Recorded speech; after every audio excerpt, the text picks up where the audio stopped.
السلام عليكم اعزائي المشاهدين ورحمة الله وبركاته. النهاردة احنا بننزل المواسير، بنفتح في بير جديد جنب الفرافرة. طبعا انتوا عارفين احنا عندنا اكتر من بير. ده بير برضو جاهز اهو، تمام، هنفتح فيه. وده بير تاني اهو، مش عارف انا عكس الشمس، مش عارف باين ولا ايه. وده البير اللي احنا فاتحين فيه دلوقتي، اللي استفتحه عم زكي، هو اللي واخد الارض اللي على الطريق ده، الطريق اهو، تمام، وهنركب له المواسير اهو. زكي عم زكي، مبروك الارض. عامل ايه؟ الحمد لله رب العالمين. ايه رايك في الارض؟ الارض 10/10 صلاه لحضره النبي. عم زكي، انت منين يا عم زكي؟ انا من الشرقيه ان شاء الله. من الشرقيه. انت خدت كام هنا؟ خدت 10 فدان. طب ما تقلب في التربه كده اما نشوف حلوه ولا ايه كده. صلاه حضره النبي التربه حلوه، هي طفله صفراء. صلاه حضره النبي. ولما ينزل عليها الميه هتبقى طينه صفراء. تبقى طينه صفراء. طينه صفراء. انت فلاح، زرعت في الجبل؟ لا، انا عندي معلومه عن الجبل، معلومه كويسه يعني، تابعت ناس كتير على الجبل. زرعت فين؟ والله قعدت في الاردن كذا سنه. وشفت الزراعه اللي في الصحراء. واخد معلومه عنها كويسه يعني جدا. عندك فكره لزراعه الصحراء؟ عندي فكره جيده جدا.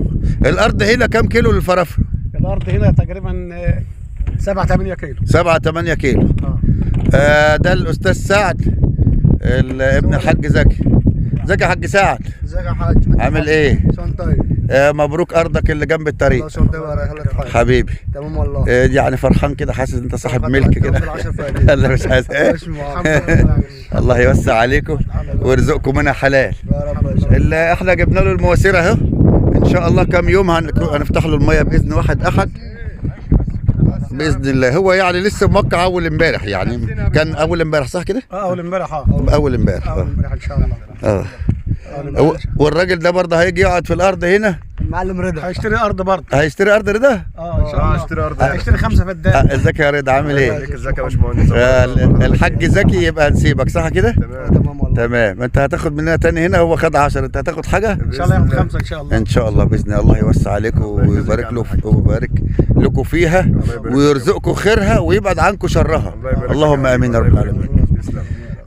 احنا طبعا البير اللي هو اللي هنا ده خلصناه، مش عارف ظاهر في الشمس كده ولا لا، طاقته اهي، تمام.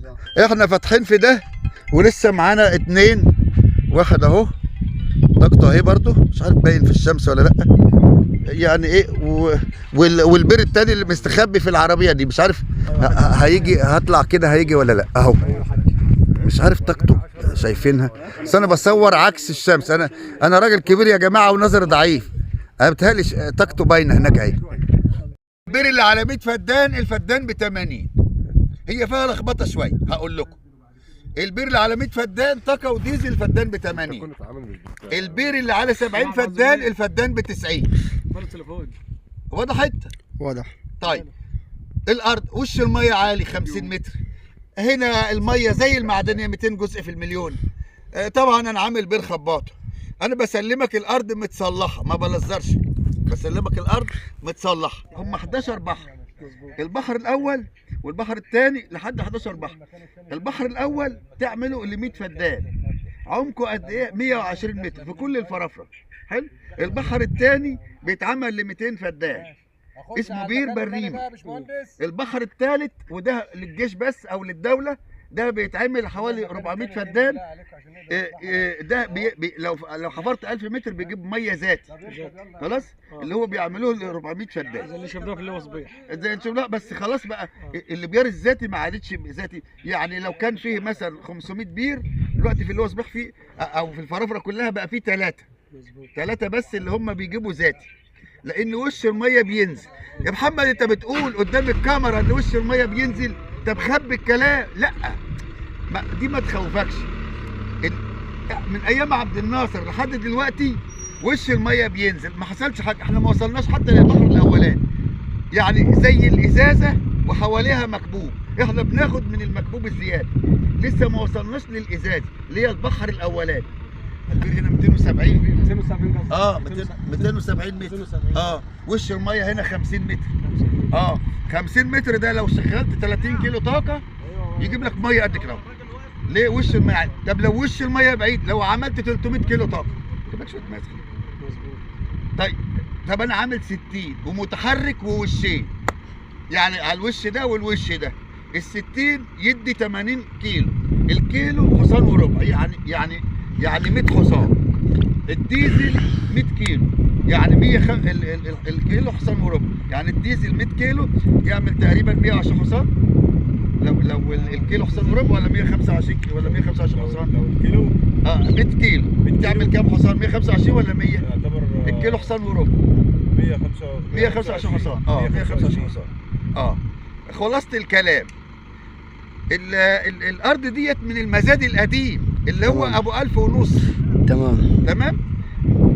طيب يا محمد، انا عايز اتملك، والله انا بعمل لك تنازل وتروح للدوله. الدوله انت زارع هتملكك، مش زارع بتاخد منك ايجار. طب هي بتاخد ايجار دلوقتي 1000 ونص. لو عملت لك محضر استلام لغتني وعملت لك محضر استلام هتاخد منك 4. بس ال4 ده هتديك كيماوي، قيمته 9000، بتاخد 2000 ونص بس. والباقي دعم. يعني انت لو دفعت 4 خلاص يبقى انت برضو مستفاد كام؟ يعني 70 فدان بتوع الحاج يعني ياخد قدين كيماوي؟ لا مش الكيماوي، لا بص هو هياخد دلوقتي ال10 فدان بتوعه هياخد 80 شكاره، 40 في الصيف و40 في الشتاء. تمام. خدت بالك؟ تمام. الشكاره ثمنها 1150 هياخدها بحوالي 270 ل 300. تمام. فهمتني؟ يبقى هو دلوقتي طب هو لو دفع 4000 قيمه ايجاريه وواخد دعم 7000، يبقى انا بدفع للدوله من فلوسها. تمام؟ في حاجه مهمه نسيت اقول لكم عليها، ال4 شبكات بتاع التليفون. يعني مجرد ما تعمل بيتك تبقى عندك نت، لا تجيب شبكه من اللي هي كده. في ناس هنا عامله نت، جايبه الجهاز اللي هو الهوائي ده. ال4 شبكات طلقه، فودافون، اورنج، اتصالات، والتانيه اسمها ايه، وي. ال4 شبكات زي الطلقه، بسم الله ما شاء الله. انا بسلمك الارض كده، تمام. بس دي كده ما تزرعش على كده، لازم تلزرها. يعني انا مسحها، يعني مثلا اعمل لك طرق مسحها، المواسير هركبها لك اهو، طبعا طاقه وديزل، وبسلمها لك كده. انت بقى يعني ركبتها الميه ماشي، ما ركبتهاش الميه هتنزل اللودر والليزر كده شويه. انت ورزقك بقى، ممكن تنزلهم يقعد لك في التربعه نص يوم، ممكن ياخدوا في التربعه نص ساعه. يعني انت ورزقك، هي نصيب. بس انا يعني اتقوا الله ما استطعتم، مش بلزر لكن بعملها الى حد ما كده. لان احيانا انت شايفها كده بس، وانا بشتغلها كان جبل كده، كان عامل كده. انت شايفها كده، هو عمل ايه؟ ما هي لسه عاليه اهي، ودي ما شربتش منه، لله يخرب بيتك يا محلاوي. طب انت ما شفتش دي كانت ايه؟ ما يمكن كانت دي كده وانا قعدت اقصقص كده، يمكن التربيعه دي كلفتني 20000. يمكن انا مثلا في تربيعه يعني ممكن فداني يكسبني 5000 وفداني يخسرني 15. ليه؟ انا بعمر في الارض، بصلح جبل. الجبل ما يبقاش كل واحد، بس انا بخليهولك كل واحد. في ناس بيصلحوا على وضعه، يبقى ده عالي ودي واطيه شويه، وده عالي وده واطي. عالي وواطي ده يغسل على ده، يبوظها. الارض العاليه تبوظ الواطيه، لكن انا بحاول اظبطها. فده يعني مش عارف اوصلها يعني. المهم انا بسلمها لك كده خلاص. طبعا بركب لك المواسير. طب واحد يقول لي هي بالشبكه، انا مالي ومال الشبكه، وانا عارف انت هتزرع ايه. الشبكه ده ممكن واحد يزرع بتاع خضار، واحد يزرع نخل، لا انا بسلمك الخطوط الميه الرئيسيه، تمام. وتفتح تروي.